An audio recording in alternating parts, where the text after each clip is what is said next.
So I am now on the line with a Miss Amanda Gill and an Adrian Valdivia, who Mhm. are the co-directors of DC Casineros, which is a renowned dancing company that performs and teaches Cuban dance styles.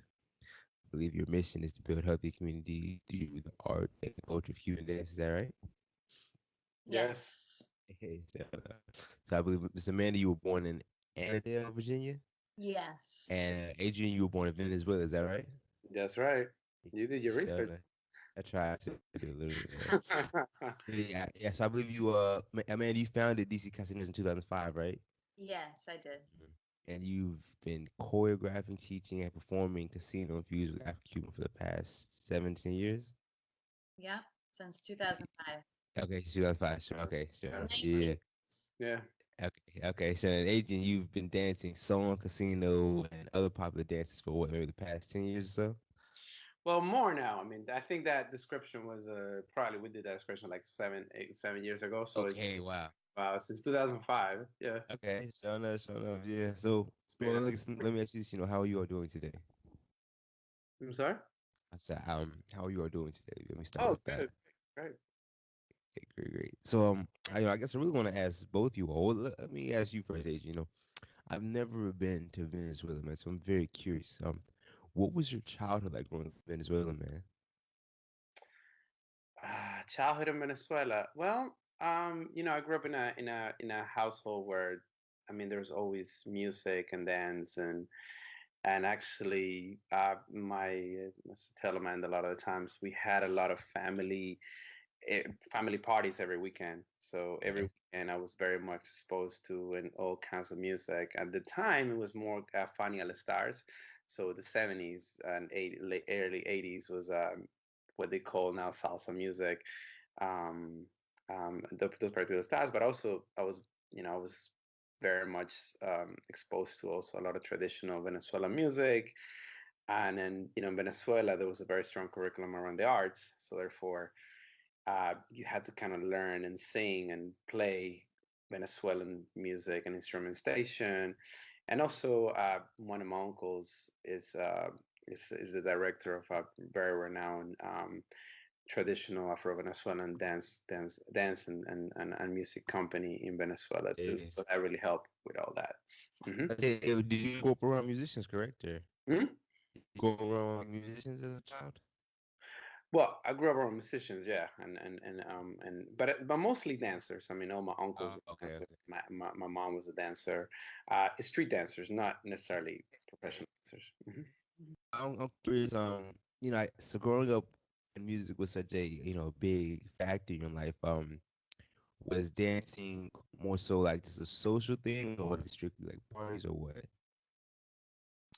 Was dancing? Yes, for me, it was very much a social thing. But again, I mean, I saw my uncles and my aunties dance all the time, and I really kind of learned from them, but I really learned from my cousins, my older cousins. And in Venezuela, you kind of have to learn how to dance because if you don't, your social life is kind of over. It's not like here. So you definitely have to. That's like kind of like it's needed for you to be able to have a girlfriend or a boyfriend or Okay. do kind of anything else. You, What was it? Was it the learning process? Like I guess pretty much imitating what you saw, right? Just learning and yes, watching. very much so. Yeah, very much. Yeah. Okay. I understand that, man. So it wasn't like in a studio or anything like that. No. Right. I understand. And then, so I guess, were you strictly growing up listening to salsa music? Is that what the music was back then? Uh, Salsa was bachata, or just strictly salsa was the main at genre? the time, I think maybe it's early '80s, late '70s, early '80s, and so I'm thinking mostly probably salsa and also Cuban music from the Okay. '60s and '70s in Cuba. So I'm thinking Iraquere, but also a lot of trova music from Cuba, like Pablo Milanés and Silvio Rodriguez. My mom used to love that music, so she constantly played at home all the time. So did my dad at the time, my biological dad too. So it was a mixture of trova with salsa from the '70s, plus Cuban music, plus also rock and roll. Like they were big fans of Queen. and the Beatles. I spent a lot of my childhood listening to that music as well. So let me ask you real quick. Hmm? I guess let me ask you this: how big of an impact did I guess maybe the U.S. music have in Venezuela? Was it a big impact or not really? Oh yeah, big time. I mean, yeah, sure, of course, of course. Okay, okay, so Definitely, Michael Jackson was huge at the okay. 80s. Whatever, I get you. And Amanda, so yeah, you born in is it Annandale, correct? Yes, Northern Virginia. Is that North? Yeah, I'm actually from Virginia. So is that near Herndon at all? Sorry, your voice is cracking up a little bit. I'm just gonna check the Wi-Fi and make sure. Okay. Can you say the question again? Yeah, I said Annandale. I'm actually from Richmond, Virginia, and Rich. so I'm curious. Yeah, is Annandale? Is that no like Herndon? It's closer to the DC border, so it's Okay, next to Falls Church, Alexandria. okay, yeah. So Yeah. no, yeah. And please tell me, what was your childhood like growing up in Annandale? Well, starting from the age of 4, I was in ballet classes. It was my parents' dream that I became a dancer. So, along with going to public school, on the afternoons, I would go to the dance studio. I was a very, very, say, focused, disciplined ballerina. Spent a lot of time in the studios, even Saturdays. I was at the studio learning choreographies, getting ready for performances. Um, and I didn't have much of a social life growing up because I was really just going to school and then going to dance. Mm. It's my life. But I was very happy. Eh, And like Adrian, we were listening to the Beatles, to Hmm. Queen, also Michael Jackson at home. And Mm. when I would have friends over, we'd do a lot of choreographies. We just make up dances to, Hmm. especially Janet Jackson. I was one of okay. my artists. So I was practicing my choreography skills at a young age. But it was a suburban community I lived in, also very diverse because the high school I went to, Annandale High School, was recognized by the UN in 1998 as being one of the most diverse high schools in the country, Wow. around people from all over the world, which was a real blessing. And didn't discover Latin dance, wasn't really exposed to Latin dance till I went to Bolivia at the age of 16 Mm. from my English class. And there started dancing salsa with all of his friends in Santa Cruz, Bolivia. Came back and started taking a salsa class at the local college, Nova, with some Colombians, and just fell in love with salsa music. Okay. I was Sure about enough. 16 when I started doing salsa. Hmm. Okay. Well, let me ask you this first. I guess growing up, were your only hobbies as a child strictly ballet? Is that our dancing? I guess really just strictly And then dancing. I also played piano. Classic, Okay. Sure yeah. enough. Yeah, okay. I grew up T- in a classical Wow. household. hey, let me ask you this. I'm very curious to know, and you may not remember, but tell me about your beginner stage in ballet. Do you know what that was like? Um, my beginner stage, it was hard in the sense that it was hard to stand with your feet turned out. It was hard to stand really erect and upright and hold positions for a long time. So I remember my body being really sore. Okay. Lots of soreness in the shoulders and the back, my hips. It was hard to adapt to classical technique. Okay, yeah. Eventually, I left ballet because after puberty, my body wasn't able to do ballet as well as Oh, my back was flexible and my hips weren't able to hold that 180-degree position that ballerinas have to do. It was really hard. Uh, okay.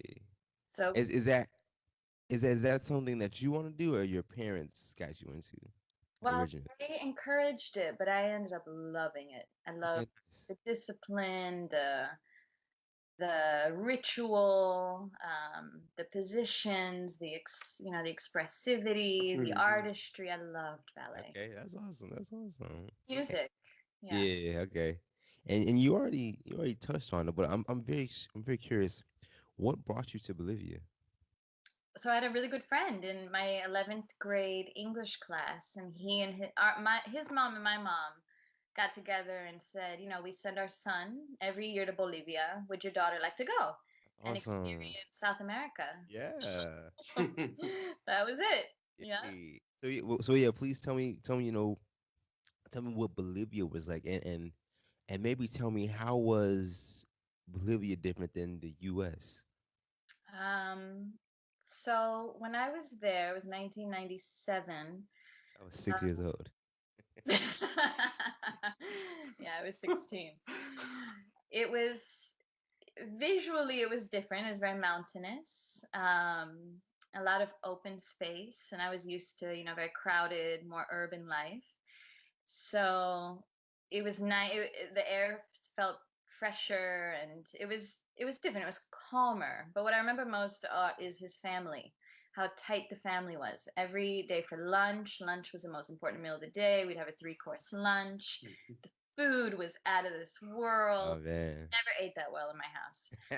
Um, and I loved, yeah, how close family was, how important the food culture was, um, and how important music was. The main social activity for him and his friends was to get together at night, play trova music, play Silvio Rodriguez, Pablo Milanés, and that's where I was first exposed to Cuban music as well, the trova music there.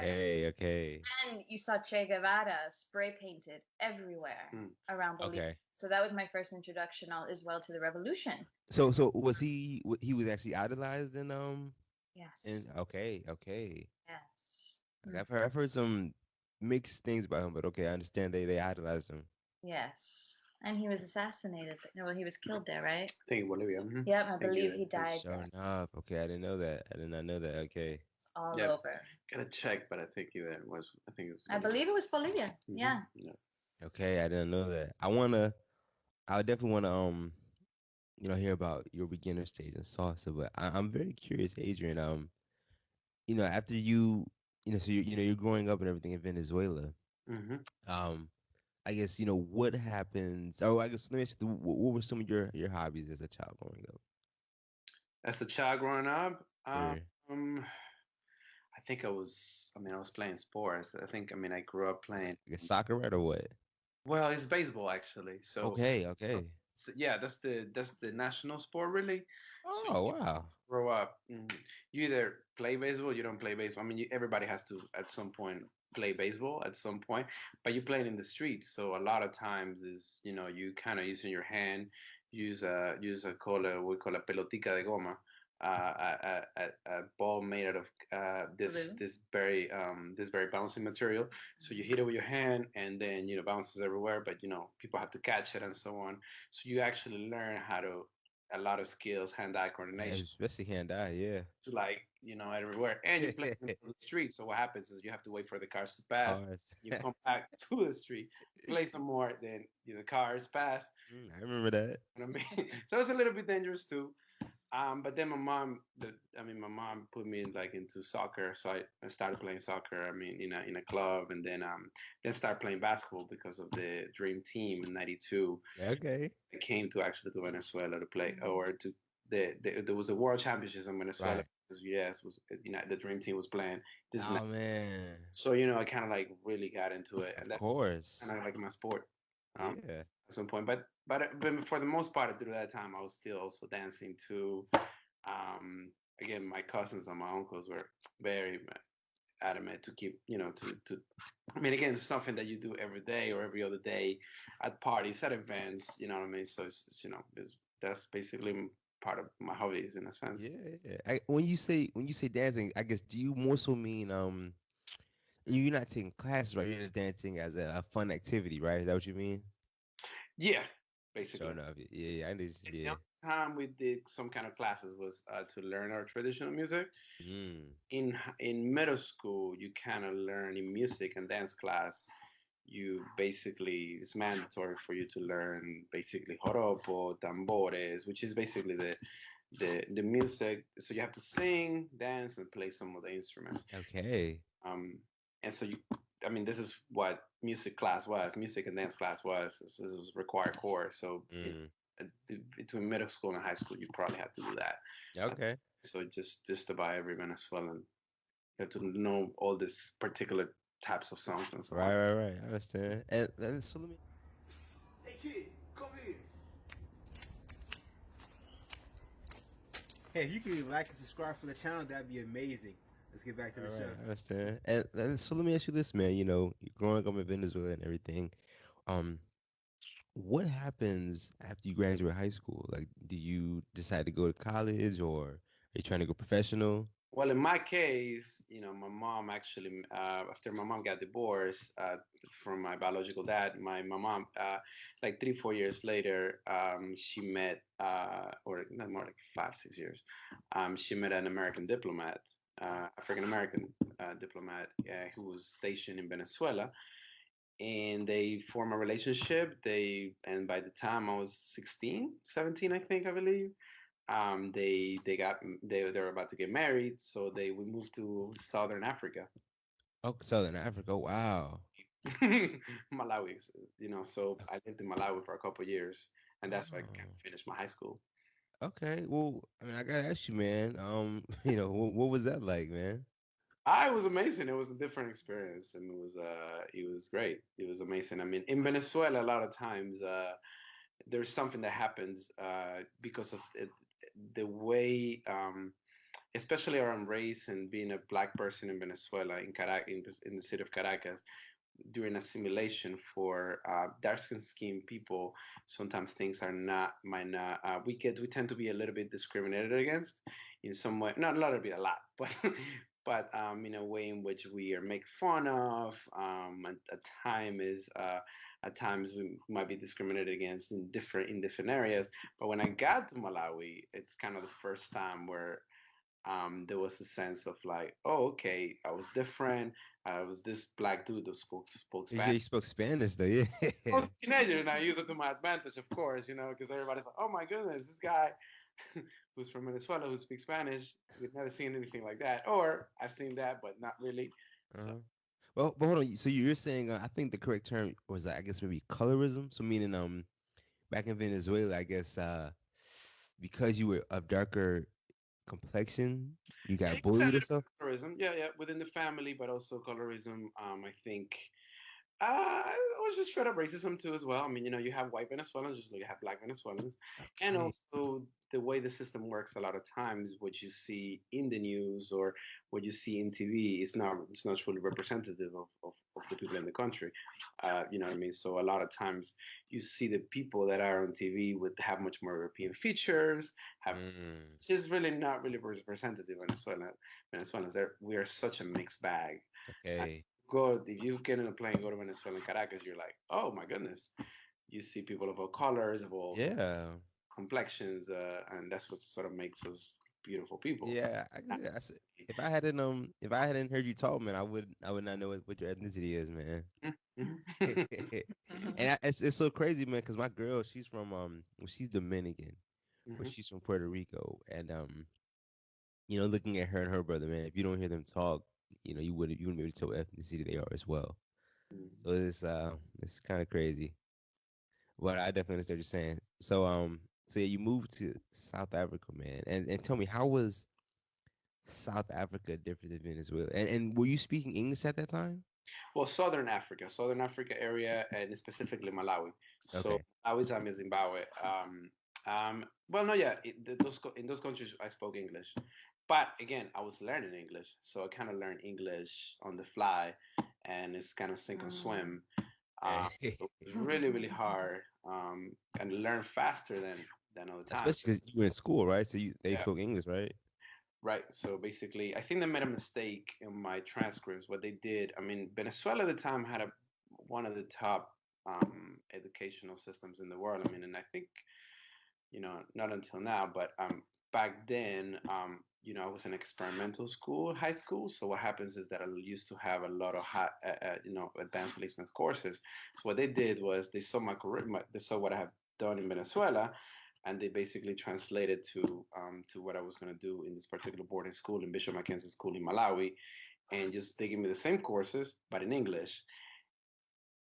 And, Didn't work. and oh my God, yeah, it was terrible. I mean, for me, because I didn't know the language, so I mean, history.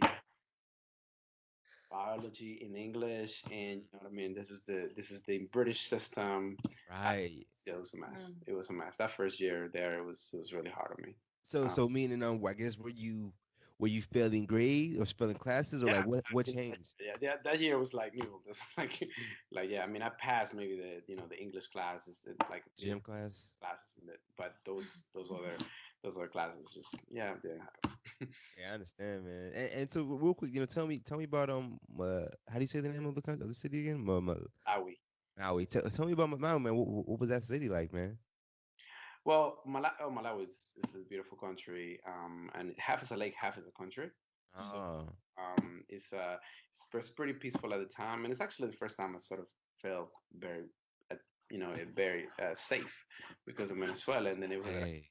it was actually pretty dangerous. So it was like the first time, and I just I said imagine being 17 or 18 and just growing up for in a different country and learning different languages, different traditions, kind of opened my mind to so many Of different things. course. So Yeah, man, that's really cool, man. That's very cool. And so let me ask you this, Miss Amanda. Going back to when you were in Bolivia, um, tell me about your beginner stage learning salsa. What was that like? um, so I remember the first time I danced salsa was at a wedding, and it was just a big party, and random people were grabbing me, and I was just watching their feet, trying to mimic them. And the way Bolivians were dancing, at least these particular Bolivians were dancing to salsa music, it looked a Was little more like bachata. It was is it that it was street salsa, I guess? yeah, yeah. It was different than what I've, now been exposed to. But it was definitely in the partner stance, the closed position, but it was more of this bachata two step and then one step. Two step and then one step. Okay, okay. So it was interesting. And Have you? only on one or two more occasions did I get to dance it. So I wasn't dancing it every day. It was just like at Oh, different parties. okay, okay, okay. Yeah. And then when I came back to the States, I got a lot of salsa music. But this would have been music by Jerry Rivera. He was probably the first artist I started hmm dancing to. And hmm I would just practice in my room because I was too young to go to the club. I was 16, 17. But as soon as I turned 18, I remember I started going out to nightclubs and doing salsa. And so were you still in Annandale at that time, or had you moved? So I was still in Annandale, and I moved. Well, when I was 17, I moved to Oberlin, Ohio. I went to Oberlin Oh, College for two okay, years. okay, okay. And so you said you came back from Bolivia, and you were trying to take classes. Did Annandale, did they offer any salsa classes at all? So the only place I found it was at the community college because I Ah, actually did my senior year of high school at the community college because I was practically done with high school and I was ready to get out of high school. hey, I understand that. The agreement was if I worked part time, I could then be at the community college and start earning Okay, credits. And then okay, there were classes once a week. nice. I would go to those classes. And if I'm not mistaken, I believe Amanda, are you bilingual? Like, are Yeah. you fluent in Spanish? Okay. And I started Three languages. speaking Spanish in Bolivia. Okay, so enough. So started learning what you mean, or started practicing what you mean by speaking it. What do you mean? Well, I was fluent in French at the time. Oh, I was wow. middle and high school. And so Spanish came really easy. And then Okay, when I got back, I bought these workbooks and just sort of self-trained myself in that's Spanish. awesome. How did you become fluent in French? Is that through school or your parents? Mostly, no, through school. Yeah. And then I Hmm, spent a summer with one of my second cousins in Switzerland. okay, So I had 5 weeks to be immersed in Mm. that's awesome. They say that's the best way to learn, right? Is to immerse yourself in the culture. Information here. it. That's awesome. Yeah, I'm very jealous that you're multilingual. I would love that. So yeah, so you say you get back to Virginia, and you taking class and everything. Then you go up to Ohio. Where'd you go to again? Oberlin. Oberlin. Oberlin. Okay. And so, I guess tell me about Oberlin and what did you go to school for exactly? So when I started, I wasn't sure what exactly I wanted to study, but I ended up choosing comparative literature because I loved French, Spanish language. hmm Um, but I became more interested. So someone recommended I join a West African dance class. That was my second semester at Oberlin. Um, and that class changed my life. It was with a instructor named Adenike Sharpley, and she was a priestess that lived in Oberlin, originally from Cleveland. And she was giving us literature. It was a combination of experiential dance along with reading and writing, but she was teaching us the connection of Africa to the Americas. And she focused that class that semester on Haitian dance and Cuban dance, Orisha dancing, and it blew my mind. It Hey, yeah. completely changed my world perspective and my understanding of the Americas, um, and how the Americas came about, and how Okay. this melting pot of Yeah, I Africa said it is a big melting pot. and indigenous culture. So that was like transformative. Hey. Um, and I spent one more year at Oberlin working under her, doing dance and languages, but then came back to the DC area because my mom was Ah, diagnosed with cancer. So I transferred okay. to a university here in Northern Virginia. Okay. Well, real quick, I want to definitely get into all that, but I'm very curious to hear, how was it, you know, going from Annandale to a new city, new state, and, pretty much becoming an adult on your own, what was that like? So my grandparents on my mom's side are from the Midwest, from Iowa, and I spent a lot of summers with them on a farm. So going to Ohio, it looked almost identical to Okay, okay.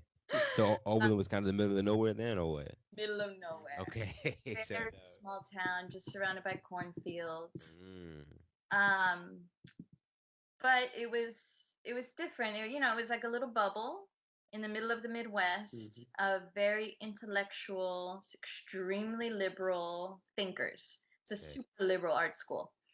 Um, and it was a culture shock. okay, okay, In a very intellectual household. My parents exposed me a lot to arts and the outdoors, but we didn't really talk about literature, about current events. Moving to this campus was a bit intimidating because I was around a lot of kids that grew up with parents who were professors and attorneys, and I had to kind of catch up to their level of okay, thinking and analytical skills. So that was the biggest culture shock for me initially. okay. I definitely understand that. And And so, as an artist, I was drawn a lot to the music, the dance, the performing arts, and that's of where I had course, my home. Yeah, okay, okay. So enough. And so you say you actually were forced, I guess, to come back to Virginia. Is that correct? forced to what? To come back to Virginia, you said? Yeah, yeah. Well, I chose to because Okay. my mom had stage 4 ovarian cancer Okay, that's very tough. to live, so I moved back in Okay. for that year. Can if you don't want me asking, I guess I guess how did that affect your family? Well, at the time, my parents had divorced when I was around 11, and my mom was with a new partner. So she had bought this really nice home and was very happy with her boyfriend. So it was really him, my mom, myself, and then my grandmother moved in, and we all just shared the responsibility and helped Okay, her. So it brought us together, but at the same time, it was, very of destabilizing course. with the matriarch, and yeah, it was challenging. Yeah, Are you an only child? I have a brother, an older Okay, brother, but he lived on okay, the other side of the country. okay. Sure enough, I understand. I definitely understand that. So yeah, yeah, you're going through these troubling times, and are you dancing at that time? Like, I guess what's keeping you going. Yeah, so I took a semester off and then applied at George Mason University, and that's where I met one of the biggest influences I've had in my dance career, Jim Lepore. He's a Okay, professor there, and he's a modern dancer by training, but he travels to Cuba and he established, I think, one of the only non-Western Cuban courses where you get actual college credit for. Back mm, in like the early 2000s. He had to fight really hard to get his courses accredited by the university. okay, okay, He was the big attraction to transferring to GMU, George Mason. So yes, I actually decided to change my career, become a dance major. Mm. Dance became my saving grace. Okay, okay. Yeah. That's Um, I, Cuba. I'm very curious. Yeah, I guess how did your parents feel about you becoming a dance major? Were they supportive of you, or were they kind of discouraged of it? No, they were completely supportive, That's great to hear. which I know isn't doesn't always happen, but they were very supportive. They had, I think, some mixed feelings about me doing salsa because it was a Okay, culture. They weren't didn't really understand Mhm. it. They liked more me being in classical ballet and modern, okay, okay. familiar with. And because my mom was so sick, it was hard to get her out of the house to sort of see me doing it and to expose her to the Hmm. cultural context of it. So she never really got a chance to. Okay. My dad now, he's been, with me the whole time, supporting the concert, supporting the company, collecting money at the door Mhm. for events. Okay. Helping out. Mhm. Yeah, he's That's awesome. for it. Yeah. That's awesome. That's really cool. Um, so yeah, let me ask you this, Adrian. So say you move to South America, and I'm very curious. What happens after you graduate, man? Graduate high school. So basically, I ended up graduating after the year that I did in Malawi. I ended up going to military school, and I graduated in Boone, Missouri, from a military school. Oh wait, real quick, was that a punishment or was that your choice? People ask that all the time. No, it's my choice actually. Okay, okay, Well, fair my enough. parents felt like, um, so basically, what happened in Malawi is that I started living a very privileged, as a privileged As life. co- as compared to Venezuela, I imagine, right? Like so my dad had the suggestion because he graduated, my stepdad had a suggestion since he graduated from military school, and he was in he was in the army for a long time. He's a Vietnam veteran, and he suggested, hey, why don't you go to military school? And I said, well, why not? So I did. And it say it would look good in my resume, you know what I mean, after, and I did. It was great. It was great. It really implemented a lot of um, different ideas of discipline that I carry even to now. Okay. And it also got me closer to really understand, because this is the Midwest, and uh, is being able to be with people of different ethnicities and in a closed space where you constantly are working together doing different things. I mean, I got to basically be able to work with people, of all kinds and so on, despite of the stereotypes and the racism and the things that would come. I mean, some of my best friends who happen to be white, still are from Okay. that particular military school, but they basically had to learn from me about the experience of being an African heritage person from Latin America, just like I Yeah. learned from them what it was a white person from the Midwest, and and it was very interesting. But those bonds, still even to this day remain. I mean, my dude is Steve Eckhoff still this is one of my closest peeps Fair there. enough. We went Yeah. quite an experience at military school. I believe So it. yeah. I mean, after that, after I graduated, I went to college in North Carolina, University of North Carolina, and so on. Okay. Hmm. Okay, man. And so what did you decide to major in? I majored in psychology and international studies Okay. and Spanish literature. Okay. Oh, and real quick. Major in psychology, minor in Spanish literature and international studies. Okay. I'm curious. Because your mother married, an American diplomat, is that how you were able to gain your citizenship? I don't have my citizenship. Actually, that's coming. But yes, Okay. Oh, green okay. card and all that stuff I do have. Yeah. Okay. Okay. Showing up. And I guess because you had the green card, you were able to that's in school and everything. Yep. Okay. Showing up, man. So yeah, tell me. I guess tell me about. I guess tell me about your time at North Carolina, man. What was that like? I imagine you were on your own, correct? Yeah. My parents were in DC, but then they had to travel back to Africa. So Okay. for another mission. It was great. It was great in a lot of ways. I did learn a lot. I mean, it was kind of the first time that I was exposed to, as an African heritage person from Latin America. A lot of times, we saw the African American experience in this country as something to really strive to, and specifically through the way African Americans in this country were so visible, and through the magazines, through like Jet, Black Enterprise, and so in some kind of ways, I always wanted to figure out a way to be part of the culture or be part of the tradition, or at least have the exchange. And within the second or third day when I was there, I mean, couple people who are African Americans from the South, from North Carolina, were like, "Hey, come to our table," and kind of that sort of started the transition for me to really learn hip hop, learn Okay. about so many different traditions and so on, and sort of have the exchange with them because I never really seen that many people from Latin America Yes. who were black. Right, right. Uh-huh. So it's kind of like Uh-huh. it was an exchange back and forth. You know what I mean? So Mm, I guess you, man. I'm curious, what were I guess you were a full-time student at that time. Were you full-time student and working, and were you dancing at all? yeah, that continued. That continued. There's a lot of parties all the time, and actually, that's where I got introduced for the first time. I think my last 2 years to Cuban dance, Mm, specifically because the Buena Vista Social Club and Afro Cuban All Stars came to play at the university, and I happened to be in the diversity. I forgot what it was. It was the diversity task, committees? Oh, yeah, committee. So I got to drive them all around. So I met okay. ship with with Juan de Marcos. Yeah, okay, that's awesome, man. Met a lot of For that week. I met a lot of the band members. Some of them already deceased and they passed away. But like at that moment in time, it was like a rich experience. Yeah.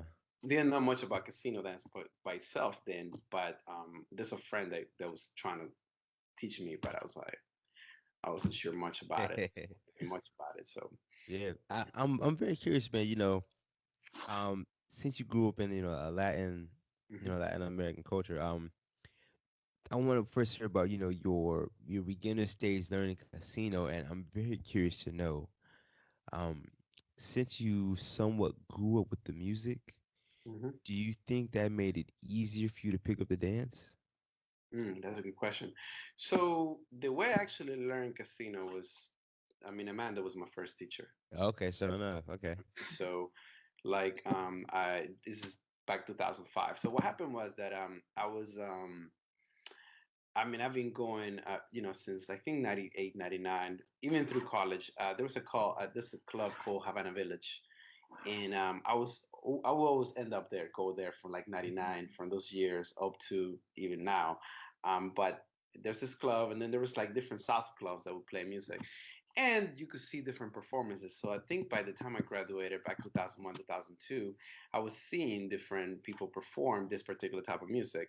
Now, I didn't have the knowledge and the understanding what Cuban music was and what salsa Okay. in a sense was, because again, we've been talking a lot about salsa, but salsa is just a word that was used in the 70s to name Right. the music. Exactly. That's In the States, right? right, exactly. Ooh, yeah. Was it even called salsa in Venezuela? What did y'all call it there?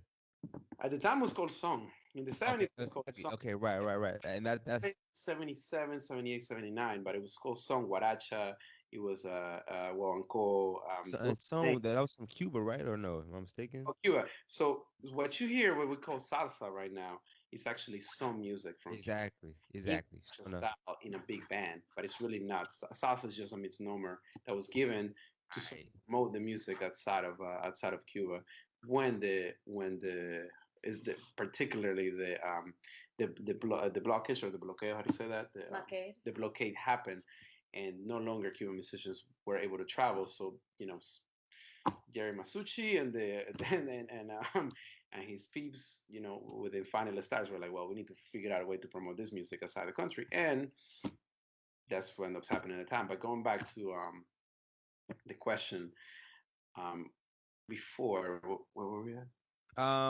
You said you were learning salsa or Cuban from Amanda. Are you talking about Havana Village? You were seeing Yeah, yeah. performances. So what ends up happening is I'm seeing these performances, and I'm seeing it, and I'm like, well, people interpret this particular type of music that I was listening since I was little in a very different way.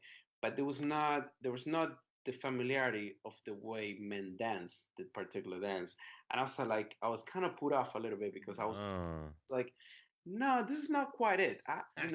Especially when this dresses and this particular costumes, and I'm sitting here like, this is not how I experience this particular type of music. Now at the time, Right. song and all these things. So, I was very like, well, there has to be a niche or there has to be something.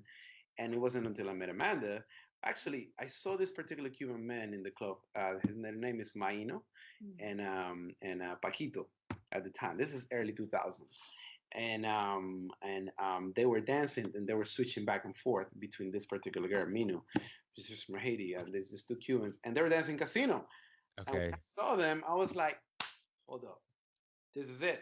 Ah, This is it.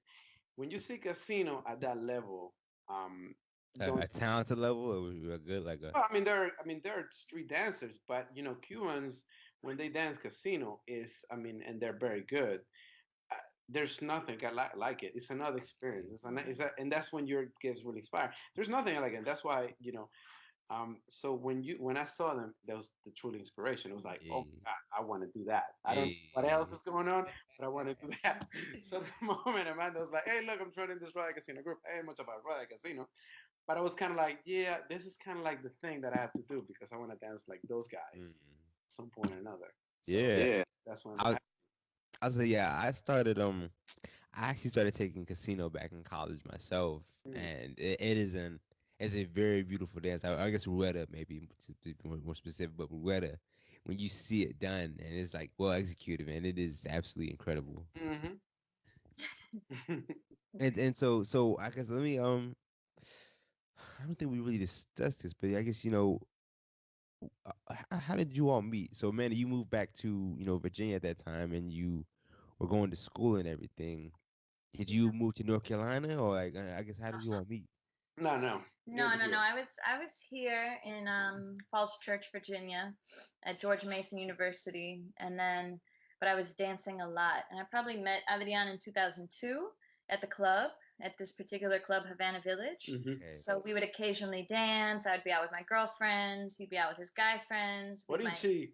yes, we would dance a little bit. And then in 2003, my professor said, Amanda, I'd like to send a student to Cuba to study modern dance. Would you be interested? And at the time, I was doing Afro Cuban folkloric dance with a woman named Marieta Ulacia here in Maryland. And I was like, yes. And Marieta's sister was the director of the modern dance department in Havana. And she came to visit Marieta. She auditioned me. And a couple months later, the university approved this study abroad. So I had the opportunity to Nice. go to Havana for five Oh months. man, that's so cool. And I studied modern dance, folkloric dance. But the real impact was when one of the women in my dance class approached me and she said, "Would you like to join a Rueda group? It's half Cubans, half foreigners. We practice Monday through Friday on this." This is in Havana, right? It was in Havana. So I joined a group. We're about 12 of us, and it was led by Roberto Aguilar, a street dancer from Cuba. And his dream was to get us to learn a 6-minute routine, Rueda routine, to Good perform gracious. Cuban television. That's a long We routine. got Six video, minutes. by the And way. there's a Okay. documentary on YouTube of Okay. all of us the day we went to perform on Cuban TV. So I got immersed in this culture I had no idea existed because YouTube wasn't around at the time, and we Mm. US had such limited access to see what was happening dance wise in Cuba. So I got to Cuba, I was in the dance institution, but then I got invited to be a part of a Rueda group. 5 nights a week from 8 to 10, we'd Just get practicing. together, learn That's Rueda. so awesome. Classes, it was just like, okay, this is what you're gonna do it. This is what we're gonna do next. It was just, yeah, That's so choreography. cool though. That's so awesome. And by the time we performed, I got back to the States and I Well, looked. a professional at that point, right away. Well, Yeah. I was looking for somewhere to doing it, but I couldn't find teachers who were teaching it the way I had done it in Cuba. So I Mm. went to my professor Jim and I said, Jim, you got to teach me how to lead this dance because I have Well, to start teaching this dance. Hold on. I want to get into all that. I do definitely do. But tell me, what was Savannah like? Tell me about that. So Havana in 2003, it was, towards the end of the special period. So a lot of people in Cuba, a lot of my colleagues and the fellow students would tell me stories about how difficult the last 10 years had been. And they would talk about how the food at the university used to be like really awful, awful things. Okay. I don't even want to talk about it, but Okay. they were somewhat traumatized by Wow. how the lack of food and resources. So I would Mm. hear bits and pieces about how things were beginning to change. Food, there was more access to food and medicine. But Havana was, it was very lively. It was, the people were very warm and loving and seductive. I mean, it's a very different culture, very Mm. open, very sexualized. That's what I've heard about Q. Yeah. Yeah.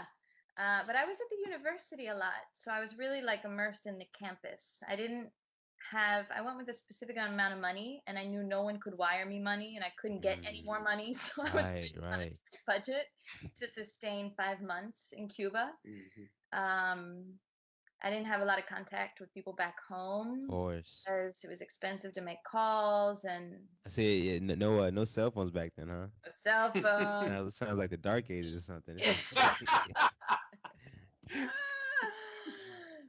But it was rough at times. The conditions at the school were a little rough.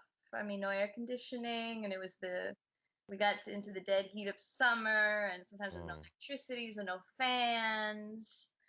Toilets were no running water, so the toilets were always kind of a nightmare. So it sounds like you got like a true experience though, huh? Oh Hmm. yeah, yeah. We showered out of a bucket. For for, for better or worse. Cut the water off during the day. So, but it was okay because the spirit of everyone and just getting to be in congas in the middle of the day. I mean, things would just happen on campus. The students would want to organize a parade and Mm. drum and dance, and it was always something to celebrate. Any excuse to have a party was. Okay. And I feel that's definitely something you never forget, right? The time you spent 5 months in Havana, right? Yeah. Of course, yeah, that's an amazing experience. I'm very curious to hear. Tell me about your beginner stage in Rueda and Cuba. What was that like picking up the dance? Um, that's a great question. It was, I guess, I don't remember it being super hard or super challenging. Maybe it was the fact that I'd been doing a lot of salsa. A couple years prior to that, I was used to leading, following, and that couple relationship. I think that can be the hardest thing for someone is learning how to find that tension and how Right, to right, of actually course. listen to the signals of your partner. But I was already familiar with that. So it was more, and I'd already also been exposed to Afro-Cuban dance. So I was comfortable isolating body parts and moving hips and um so I just remember being pure joy. It was just like because the music, I was already a huge fan of Bamban and timba music. The song he chose was a Bamban hit at the time. Um, so it was just fun and laughter and Hmm. yeah. That sounds awesome. Yeah, yeah, I definitely understand that. And we had a lot of Cuban male Okay. leads. They were So more than women or what? yes, there were more Oh, females from Sweden, the U.S., Switzerland, and but there were also Cuban women, but a lot of male leads from Cuba, and they used a lot of force, so they put you where they wanted you. okay. You just had to follow their lead. It wasn't, say a class where you're teaching the man how to lead, so the women tend to back lead. The men really knew what they were doing, so all I had Okay. to do was follow Mm. and I, keep. I, yeah, I'm curious. That's always kind of been my experience with dance classes. For better or worse, kind of follows somewhat backly and everything. I guess how was that for you? I guess kind of being forced to follow. Can you just describe that? What is that like? Um, I enjoyed it. I Okay. enjoyed just getting to turn off my mind and not have to memorize something Okay. just Okay. ballet and modern. It was yeah, it was a release, and just the whole social aspect of it, getting to hold Hmm. somebody and listen to them and be in rhythm with them. Yeah. That's cool. That's awesome. That's really cool. And so you were saying, you spent time in Havana, and then you get back to the States, and you said you were looking for somewhere to dance it as well. Right, right. And I couldn't find a teacher that taught it the way I had learned it. So I decided to start a class at the Okay. nightclub, Havana Village. And I missed it. That's in Falls Church, Virginia. Where's that at? That's in DC. Washington D.C. Oh, okay, Adams- okay, Hmm. mhm. okay. Yeah, And I you moved to started the class. city, started teaching every Saturday night. Nice. Adrian was my first student. Okay, so enough, so enough. Friends, so the class grew really quick. And after probably 2, 3 months, there were like 6 of us, 3 guys, 3 ladies, and Nice. wanted to rehearse a little bit more so we could start doing like street festivals and Hmm. get better at it. So Mm, initial 6 dancers were the beginnings of the company. okay, so enough, so enough. And I don't know if I asked you, Adrian. Did I ask you what your beginner stage was like in Cuban? In Cuban dance, Oh, I guess more so learning from Amanda. I guess what was that like? Learning from her. man, well, so one of the things about being a street dancer, I mean, I knew how to dance this particular, specifically what we call now, salsa within, but there's different interpretations of what we call this particular dance, which is not really. I mean, everybody's sort of dancing song, but in a different interpretation of it. Right, exactly. Right. Venezuela, we kind of grew up dancing very similar to how Cubans dance. We had a little more footwork here and there, but it was never some of this back and forth that you see in the United States. It was more close position, and you would travel around in close position, which is very close to how song is danced in Cuba. So So we say in the U.S. You mean like it's like that linear style? linear That style, yeah, okay. that didn't really exist in Latin American country, at least in Venezuela, didn't I really. get you. The linear style actually comes from Lindy Hop and from other dances, and that has kind of translated to what we call salsa in this country. But it's Is not a Latin American thing. It's much more an American thing. is linear? Is that maybe an L.A. influence? Do you know? Or Some of it is in LA influence, but it's also all the linear dances from the US influence. okay, So basically, okay, it's like picking up a linear dance and putting salsa on top on it. okay. Kind of match with it. You know what I mean? So of course you use some of the shimmies and some of the other things that are you could tell are an American in sense, they're in a sense Cuban dance. But so when I got here, that's kind of like what I was dancing at some point. In this particular kind of close position, sometimes open position stuff, but not really quite what the linear dancers were doing. So a lot of times in the club, it was sometimes hard to. That's how I'm curious. Yeah, Because people were asking you to dance on one, do you dance on two, this particular linear, and I'm like, not really. you just do So your own thing. with the crew of my friends who were mostly Afro Colombians, Afro Garifunas from how do you call it? Not from Honduras. Honduras, Black Hondurans, and all these other people. We kind of dance the particular same way how we listen to that particular music, not this. Right. Also, we had our own thing going on at some point, even if we go to different clubs, even though each says. But we also learned the particular linear style too, because you have to survive at the club. I think the first time when I started learning with Amanda and we actually learned in the Royal Casino form. So at that time we didn't really have the understanding of casinos, the dance versus Royal Casino. So it was hard for me. The transitions was pretty hard. Actually, she used to call me out all the time, Adrian, because I would miss. I mean, actually, I would miss the first call that I would miss is a Festival de Chufla. I couldn't get through Festival de Chufla with a Mm, mistake. okay. For the first years, I mean, she was always saying, Adrian, and it was basically doing the same move 3 times with a clap. That was Hey. all. But that to me was, what are you talking about? Like what? And at the same time, it's not that I'm ADD, but I have a lot of. I think I might be ADD. I mean, my attention is everywhere. So I think dance, in a sense, helped me sort of calm down a little bit and sort of be a little more focused. And I think I'm very forever thankful to her for that because, in a sense, through my years, I've always been a person that has been like everywhere, Okay. and it works really well in many aspects.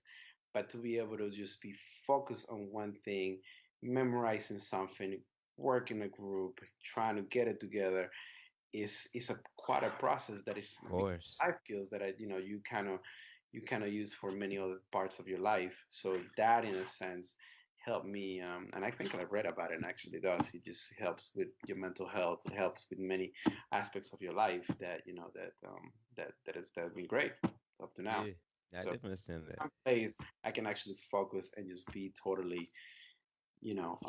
concentrated in one thing. Okay, okay. Sometimes I could do that well too, but sometimes. I get you. I definitely understand that. Mhm. I'm very curious to know, Amanda.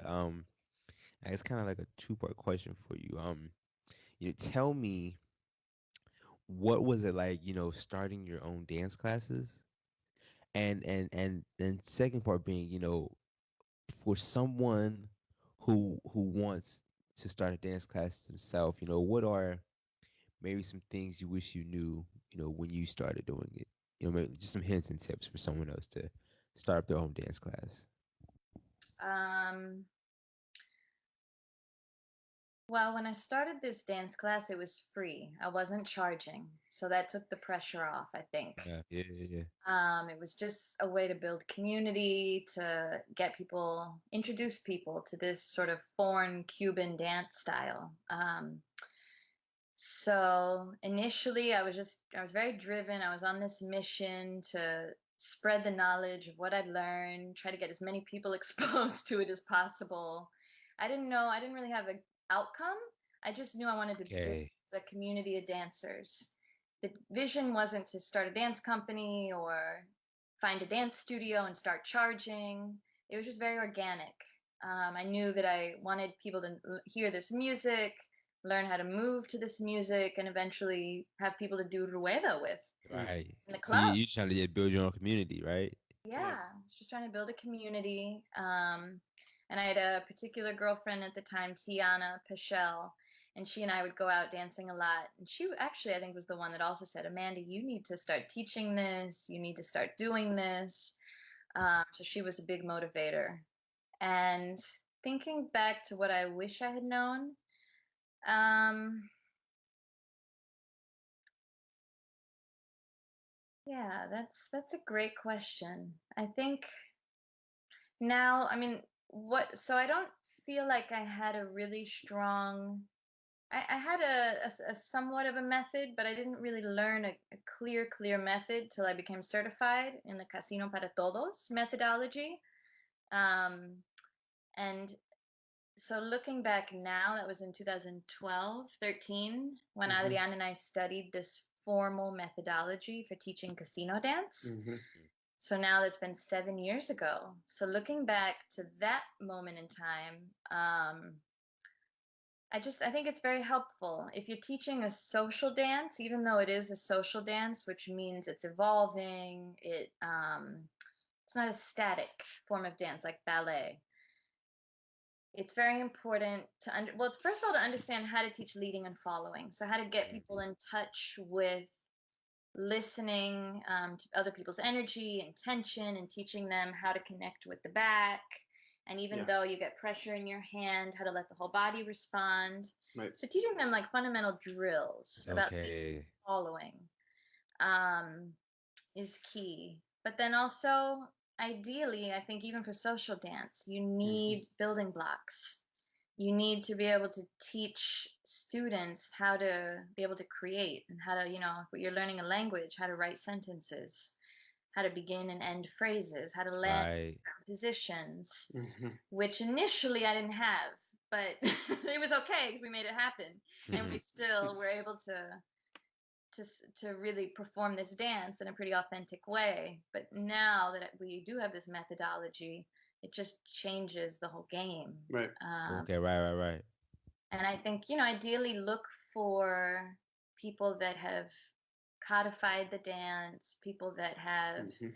created a method behind the dance, so that I mean, for me, Cuba is not my culture. So I've had to, being immersed in it for 5 months, and then being immersed even in DC with friends, families, gatherings, parties, Mhm. community events, that's key if you're going to teach a social dance from another culture. Yeah. Right, right, yeah. In the language, understanding the idiosyncrasies, the way Mhm. they joke, the way they express themselves. Right, Because right, this right. dance, I mean, even when you're hearing things in the music, being able to reflect that in your body, Mm, and understand even the musical breakdown of when breaks are happening, what different sections of the songs are, how Cubans move to those sections of the songs. All of that is very important.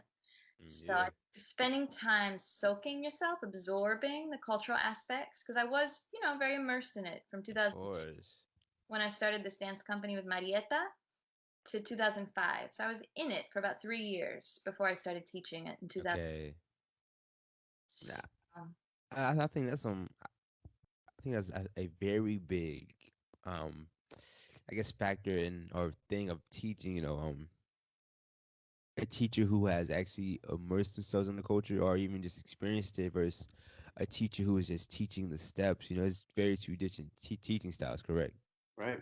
So Context. yeah, I think that definitely makes you yeah, an excellent teacher. I already know that, a better teacher than some others who are just teaching steps. So I know your students really appreciate that.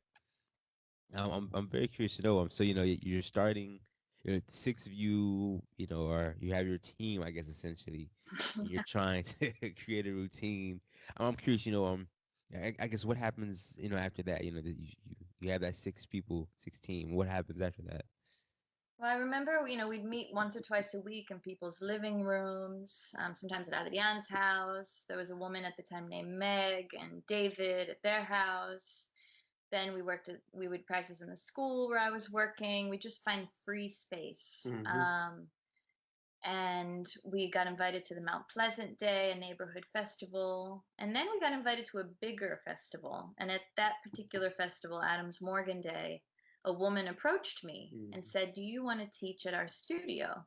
And we've been teaching there ever since Nice. 2006. Okay. Very prestigious studio in DC called Dance Place. They specialized in modern and West African dance, but they've seen how technical we are and just how community building this dance form is, and they invited us to be a resident dance company. Hmm. So that helped us professionally grow because we have Nice. home-based theater. They help us produce hour-long concerts. Hmm. So Yeah. That's awesome. That's a yeah, big it was difference, and huge. and it Okay. pushes us, as Amanda understand, it pushes us because every other year we have a production that we have to do for the theater, Mhm. and so Okay. have that. So you definitely has to have to, and it has to be, as you said, has to be authentic and somehow, some way, something reflective of Cuban dance. So a lot of times we spend a lot of the time training on different, not only on casino dance and playa casino, but on Cuban popular dances. Mhm. And so that was our foundation and our training. And this is the reason why a lot of times, we work with the All Stars in Santiago de Cuba for many years. Where we have worked with so many different uh, like Cuban dance instructors from Cuba and outside of Cuba, and Kathy Hernandez, and Kathy Hernandez and Ren are sort of our one of our core instructors and people that have really put Okay. a lot of the work that we've done, and at the same time, Joel Marrero through Casino para Todos too, even though he's a very controversial person within in the casino dance community. I mean, I don't think, without the foundation of MSSA and understanding the technique within the dance and how to recreate moves and foundations, I don't think the dance company will be where it is now Yeah. in a lot of ways. And understanding also the context and your understanding of the dance, the culture behind it, and the history behind it. So a lot of times when we teach and when we are constantly, it's not only for us understanding, as you're talking about, the steps, but it's all about understanding the context, the culture, Right, and the music and the dance, and defining between Cuban popular and social dances versus much more folkloric traditions versus this, so that students have an understanding that one day when they go to Cuba or here when they meet a Cuban person, they have a language that they can speak, and that language is casino dance, Mhm. that language is cha cha cha, that language is song, but they understand at least. They might not speak the Spanish, they might not know much about, but they might have a context and understanding of the dance looks like. and a Cuban person might say, "Wow, he gets me in that Okay, yeah, definitely. connection, right?" Hmm. That creates a connection between those people that never was there before. Exactly. That's so true, man. That's very true. Yeah. I wanted to I wanted to ask you something. Well, I guess let me ask you this thing. You all been teaching for quite a while now.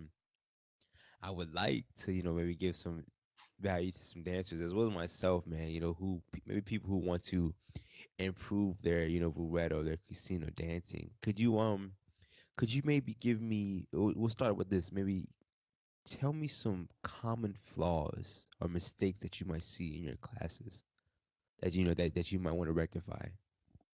Yeah. Well, one thing when you're walking in casino, because this is a pedestrian dance, we have to teach our students to actually articulate heel toe through the feet.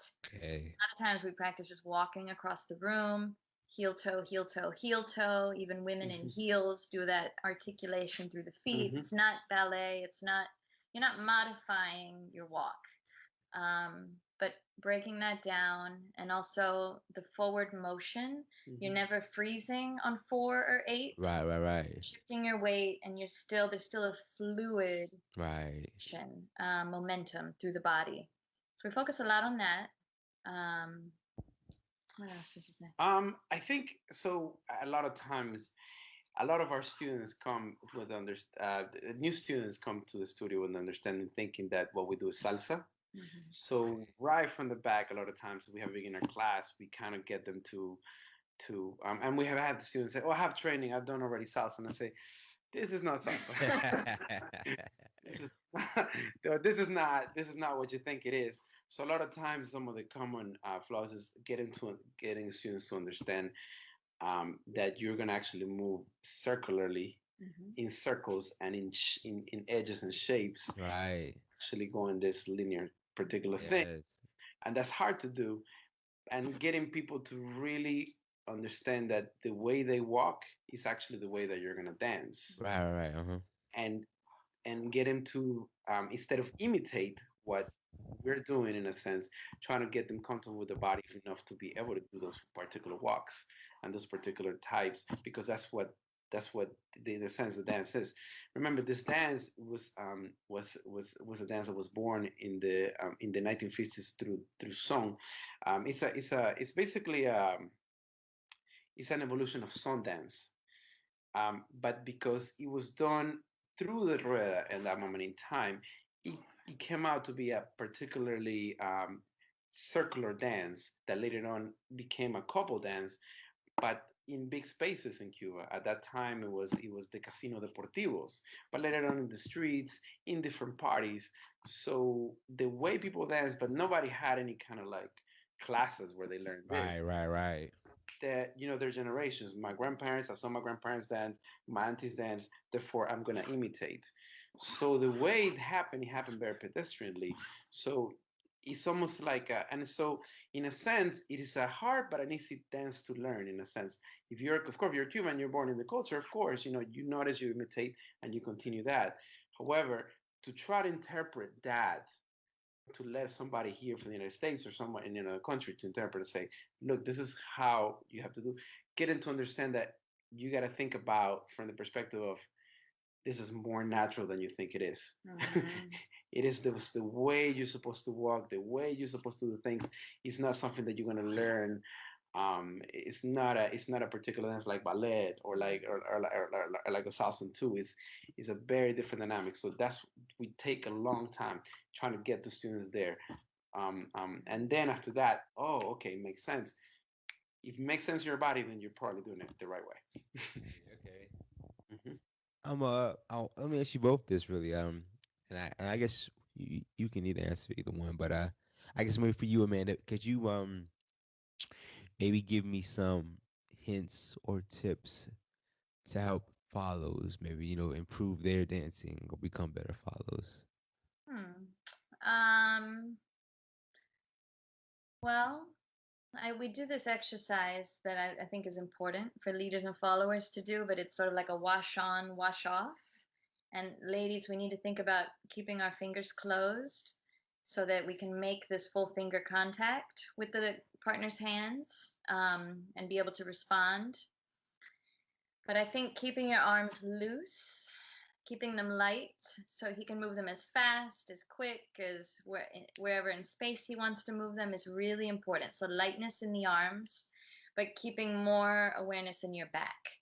So when the arm is moved in a certain direction, how can you let the whole body respond? And that really comes from the shoulder blades, from the back. And I think ladies also, well, followers. Follows. Yeah, we always need to remember that it's not, well, they need to develop their own styling too, and they need to develop Hey. personality in the dance. So, Right. I mean, if it's particularly Cuban dance, they need to train in other styles like rumba, maybe folkloric dancing, the religious dancing, reggaeton. But I would encourage them to take a lot of classes as well so that they learn how to implement pieces of that when they're social dancing. It's not just about keeping the timing and following the lead, but it's about their unique expression too. Okay. And actually make sure this maybe give me a hint or a tip for a follow something I'm sorry for a lead maybe something you've experienced that you wish you could change. From a follower perspective, Exactly, yes, ma'am. Leads need to keep their timing. It's always important. The most annoying thing is when, they're trying to do something fancy, but then when she's keeping the timing, they come in on the wrong beat. So Okay. what you're doing, leads, keep your timing in the music. And if you Always lose important. it, then maybe just do the upper body for a moment, look at her feet, and jump in. So she doesn't have to adapt you. Okay, sure enough. I definitely understand that. Yeah. And so yeah, let me ask you, Adrian. Yeah, kind of very the similar questions, but maybe start out. What are some hints or tips that can maybe help improve a lead to become a better dancer, a better leader? Flexibility. I think just making sure that you're constantly paying attention to your partner. And casino dance in a sense is like a dance that where you dance a lot of times in close position, and even a lot of times when you're open position, you end up in this particular pretzel turns. So watch your elbows, watch, make sure that when you are when you are leading the particular person that you're not yanking their arm in any kind of way, or you know what I mean. So as a push and pull, I think it's great if you're so it's almost like you also have to test out the person, your follower, and adapt to what she's basically able to do. So if you dancing with a person who cannot do pretzel turns yet, there's no reason why. There's plenty of dance moves. You can take her into rombo and close position and paso de son for the whole song, into saloneos, into many different things without having to feel like you have to break her arm because she doesn't know what you're trying to do. Right. Do that. And I've been guilty of that years ago where, I just dance with everybody and started to do all kinds of turns. So I think that's extremely important. So basically be very mindful of what your partner is able to do. Yeah. And if that person, let's say, has very tight arms and cannot, maybe she shouldn't do a lot of this, or you shouldn't do different things. I mean, it's 20,000 other things. Yeah. So just be mindful of your leading particular people. Now, of course, if you meet the perfect lead, the perfect follow that it has, I would say, spaghetti arms and is able to do all these fancy turns with you, great.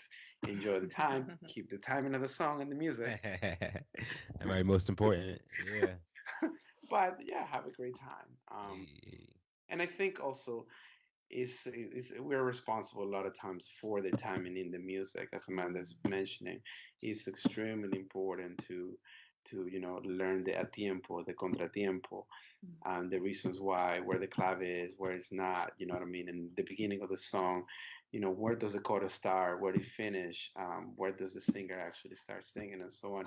Those things are details that really develop. I remember Amanda dancing with this particular group. We're in Santiago, Cuba, and at this time we went to Casa de la Trova in Santiago, Cuba, and we're there watching was it Septeto Santiago? I think it was Septeto Santiaguero. And at that moment in time, there was the Ministry of Culture of Havana came to visit, and they had sort of the room reserved for them. We were able to get in later on afterwards. But after Dance with Amanda, there was a particular one, I guess, one of the ministers of culture in Cuba who danced with Amanda, and after the dance, he said, "It's amazing how, this particular Cubans, maybe he was born in the 60s and 70s, are able to dance casino and know exactly the particular time when to go from the first part of the song when you're in close position all the way to when the chorus starts, and you can start playing your arms all the way to the ending to finish in close on different positions." And it was almost like, you can probably do a a scientific project, and just about every Cuban born in that generation of casino dancers could do particular that because they're conscious of the music and how they Right. from the beginning to end. And that was amazing. You know what I mean? Okay. Yeah. So, I think that's probably a big thing. Maybe a hit or a tip that I've noticed. The music dictates everything. Correct. mhm. Yeah. Yep. So I think that's always something to always keep in mind. Hmm. And so I'm curious. Adrian. Is there from a leader's perspective, is there anything that you a tip that you would get to follows? Your arms. Relax your arms. Okay.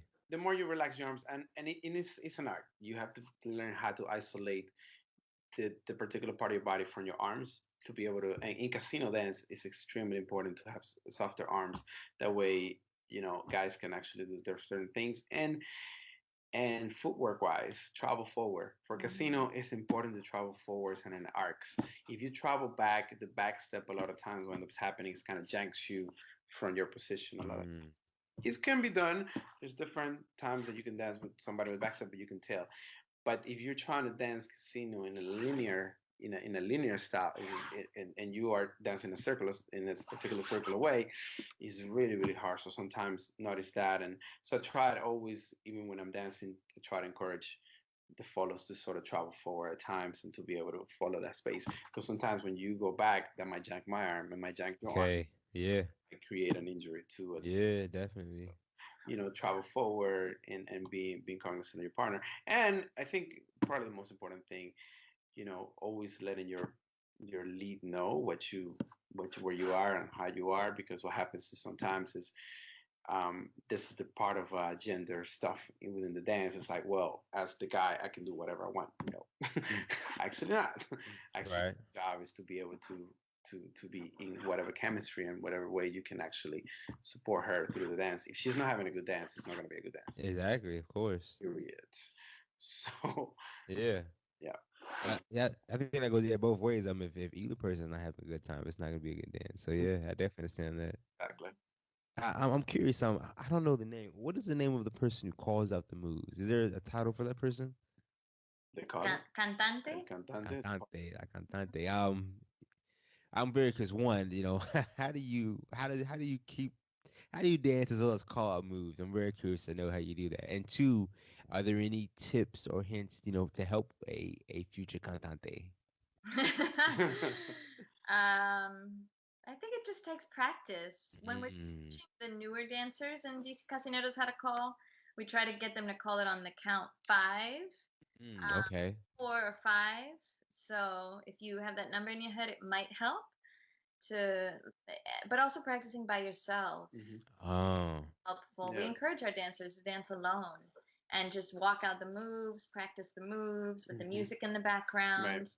You can and I've heard a lot of Cubans say when they were growing up and they were in boarding schools in the 70s, they would practice on poles and they would dance casino with poles, and that mm, was how they taught themselves and how they Hmm. practiced okay. in the schools. Hmm. I had a when I said I take it back in college, my teacher actually had me dance with a T-shirt. I don't know if it helped or not, but that's something he made me dance with. Well, I understand that. Yeah. And so, well, I'm curious. Are you all able to do DC casinos full time, or do you have jobs outside of this? We have jobs outside of it. Okay. So Very easy. We have jobs, huge Yeah. thing. I'm Mhm. a Okay. mental health therapist, Okay. so I do that and dance movement therapy Mhm. in Okay. an addiction treatment center. Okay. Sure enough. Yeah. So I am a advanced behavior analyst therapist, advanced behavior therapist, which is basically I work with children with autism around and basically work with them with different interventions and therapies to help them, be be fully themselves within. Okay. I understand. Yeah. So and I do 20,000 other things on the side as well. Yeah. Okay. Sure enough. For example, I'm running a soccer camp at a local high school too. All right. That's awesome, man. And so in the afternoons, I do a lot of the work, Okay. a lot of the ABA therapist work. Okay. I'm curious to know. I guess for both of you all, how would you define success for DC Casaneros, or is it already successful for you? How would you define success for it though? What'd you say? Well, I think, Amanda said it. I think that we have done so much within the history, I mean, with the last 15, 14 years. And I think one of the points of, I think one of the biggest points that we had in our history is being able to bring the Red Island Stars all the way to Washington D.C. Nobody had done it before. It was the first time that ever happened, which is basically a Cuban popular dance, social and Cuban popular dance company, the best in Cuba. Oh wow. To our theater, perform with them on stage. Um, Is that it is it big, is there video of that? yeah, we have, Okay, it's on YouTube. we have it. Okay, so I Still definitely but not. on your website maybe. Hmm? On your website then maybe. No, that particular I presentation think didn't we get. just have a private copy. We haven't published. Okay, so Yeah. I mean, you should That definitely put that was- out there. People would love to see that. But okay, but we do have other performances. okay, So that was huge. I mean, for us, I think that really raised the level of dance company, but also for ourselves, I think the connection between Santiago de Cuba and Washington D.C. got so stronger, and we end up going to Cuba to perform with them at their particular theater too in Santiago de Cuba as well. And I think since then we just kind of been, um, you know, we've been performing at different venues, different events. We perform at the Kennedy Center a couple hey, times. That actually is online, and you can see that performance. And the last show that we put together, actually, the performance at the Kennedy Center, we actually did in conjunction with the Cuban community. So we basically recruited members, our friends from the Cuban community, to perform with us and to be part of our performance. And then also uh, we did a show memorizing the life, celebrating the life of Juan Formel and Los Bamban. So we did a lot of research through music, through the history, and we did a video production plus dance production with about 12, 13 different choreographies, and that probably has been our most major work by ourselves. This is not even with the Red Island Stars, because in years before we would perform at the theater, and it was Disney Casineros with some Cuban artists. But this time we kind of did it all ourselves. And sure, we still had some feature artists like Jonathan Burke, one of our original from Boston, who just moved to the sea, and choreography sort of for some of our teachers, but still was a major production that we did basically um, um, um, ourselves.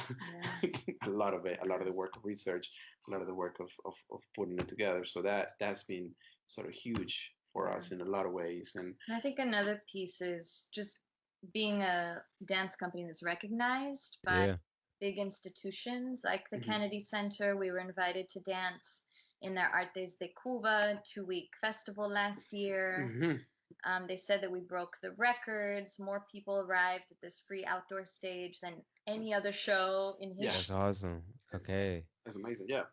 We're also recognized by the Cuban embassy to perform at a lot of the events within the embassies. that's So awesome. I think, for me, the success of the company is bringing casino dance into the public eye Mm. and really I mean, DC audiences really understand now and they attend our events. They want to learn how to dance it, they appreciate it. Hmm. So I think that's Mm, our socials. We get usually over 100 people coming. that's awesome. I think that's a big sign of Right. success. Yeah. And people have it different now. They understand what casino is and Cuban dance is versus what salsa is, for Yeah. example, and they can make the difference. It's like, oh, okay, this is what this is. I mean, Right. our city has become a lot more knowledgeable and Mm, critical thinking minded in that particular. yeah. I mean, yeah, DC is a dancing city though. I used to live in Richmond, like I said, and I used to travel to DC to dance. So yeah, DC is a very cool city. It's a very cool city. Yeah. I want to ask you, I guess just really one last question, real quick. And I guess maybe just to help out some of the dancers, could you both give me one tip that could make anyone a better dancer immediately? Listen to the music in your free time. Listen to the music when you're cooking, when you're in the car. Listen as much as you can. If you're learning casino, listen to Los Bamban, Manolito y su Trabuco, all of the popular Cuban timba music. Eh, eh, eh. Yeah. Yeah. Um, yeah, I would agree with that. I think the music will inspire you. I think if you are able to pick up, I think that's what happened to me in a lot of ways. I think that I mean I was listening to what we call salsa and to different groups from Colombia, from Puerto Rico, from the United States, and so on. The moment I discovered Los Bamban, I was like, okay, I love this. Then this is fine. Marc Anthony's okay, love it. You know, even DLG is great. You know what I mean? 90s and early 2000s. When I discovered Los Bambang, a Manolito Trabuco, and NG La Banda, I'm not going back. Okay, so enough. So I was like, all right, this is it. I'm sold. Like the level of musicianship, the amazing. And then I discovered more, some music in the way it was played, Panchito Pancho Amat. And I mean, wow, there's another there's a level and then there's another level. Sure enough. So yeah, Irakere. I mean, wow, like yeah, there's so much amount. So once you discover the music, as you're saying, I think that will inspire you to really learn the dance and to practice and to build that part. But you got to be excited about the music. Yeah, of course. It Of will do. course, yeah. It's contagious. Yeah. I would say as a student, it makes it so much, I guess, easier to enjoy a dance when you enjoy the music until want to learn it. So I definitely understand that. Yeah. I guess at this point, I really want to thank you both, so much for taking time out to talk to me. I really do appreciate it. Thank you. Thank you. Thank you. Of course, of course. I, I'm curious, I guess, please tell me what are some of your upcoming events? What do you have going on in your life? So I mean, we have a bunch of different stuff coming up. I think we're going to be at the Bachata Congress doing a Cuban day of activities. There's a couple bands that are coming into town. We're probably going to be involved with this. I cannot mention many details yet because we're Okay. not.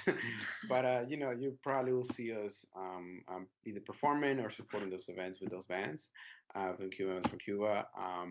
And there's going to be. Let me see.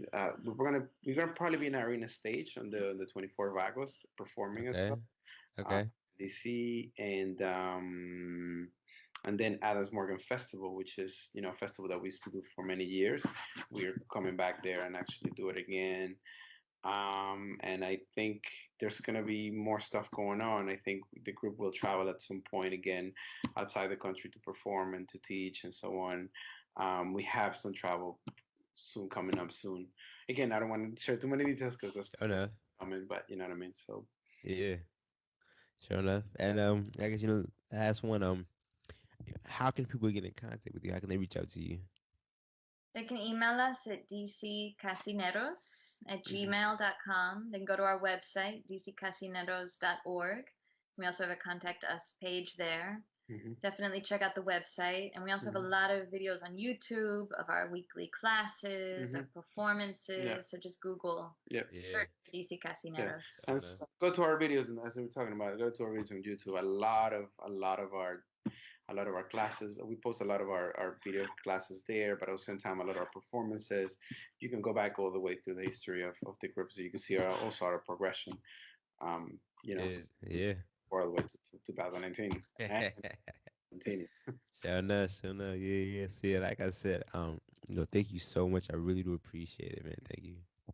You're welcome. Thank you. No doubt, no doubt. See ya. Please enjoy the rest of your days, all right? And I just sent you the video of Amanda's first performance in Cuba. Okay, awesome. Okay, awesome. I appreciate that. Actually, Awesome. Awesome. Yeah, so, no doubt. See, like I said, thank you so much, and please just enjoy the rest of your day, all right? You All too. right, thank you. Thank you. All right, no doubt. Take it easy. Bye.